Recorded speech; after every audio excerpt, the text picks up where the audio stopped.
ખબરોમાં બન્યા રહેવા માટે બેલ આઇકોન દબાવો અને એબીપી અસ્મિતાને સબસ્ક્રાઇબ કરો।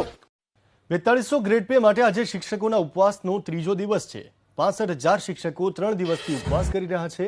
આજે ઉપવાસમાં શિક્ષકોના વૃદ્ધ માતા પિતા પણ જોડાયા। સરકારે કરેલા સુધારાના વિરોધમાં શિક્ષકો 3 દિવસથી ઉપવાસ કરી રહ્યા છે અને આજે 65,000 શિક્ષકો જે છેલ્લા 3 દિવસથી ઉપવાસ કરી રહ્યા છે તેમના માતા પિતા પણ આ ઉપવાસમાં જોડાયા છે। આ 4200નો ગ્રે પેનો ઠરાવ છે એને જલ્દીમાં જલ્દી સુધારીને આ આર્થિક સામાજિક મુશ્કેલીઓમાં પસાર થઈ રહેલા 65,000 શિક્ષકોનો 4200નો ગ્રેડ પે જલ્દીમાં જલ્દી મળવો જોઈએ એવો અમારો માંગણી છે। આ ઉંમરમાં અમે હવે રોજગારી નથી કરી શકતા ત્યારે ઘર પરિવારની જવાબદારી મારો પુત્ર શિક્ષક છે તેના ઉપર છે।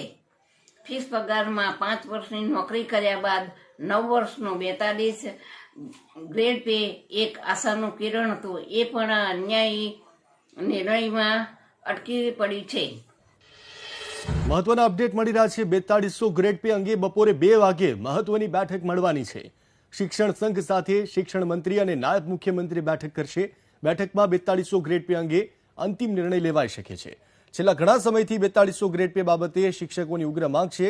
આજની બેઠક મહત્વની હશે અને તેમાં મહત્વનો નિર્ણય લેવાઈ શકે છે। સંવાદદાતા નિકુંજ જાની પાસેથી વધુ વિગતો મેળવીએ।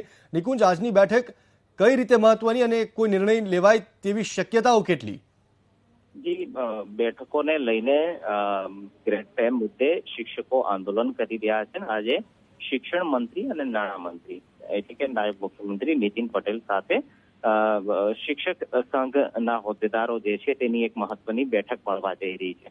આ પ્રાથમિક તબક્કે મુખ્યમંત્રી, નાયબ મુખ્યમંત્રી અને શિક્ષણ મંત્રી વચ્ચે બેઠક યોજાઈ હતી, પણ ફરી એક વખત આ બે બેઠક મળશે અને ત્યારબાદ શિક્ષક સંઘના હોદ્દેદારો જે છે તેની સાથે પણ નાયબ મુખ્યમંત્રી અને શિક્ષણ મંત્રીની બેઠક મળવા જઈ રહી છે। માનવામાં આવી રહ્યું છે કે 4200 ગ્રેડ પે મુદ્દો જે છે તે મુદ્દે આ બેઠક બાદ નિરાકરણ આવી શકે તેવી શક્યતાઓ જોવાઈ રહી છે। જી, આભાર નિકુંજ જાણકારી આપવા માટે। તો બેઠકમાં 4200 ગ્રેડ પે અંગે કોઈ નિર્ણય લેવાઈ શકે છે। સ્વર્ણિમ સંકુલમાં આજે શિક્ષણ સંઘના પ્રમુખ અને હોદ્દેદારો હાજર રહેશે। છેલ્લા લાંબા સમયથી 4200 ગ્રેડ પે બાબતે શિક્ષકોની ઉગ્ર માંગ છે અને 2 વાગ્યે આજે બેઠક મળશે। બેઠક પૂર્ણ થયા પછી ખબર પડશે કે તેમાં કોઈ નિવેડો આવ્યો છે કે નહીં।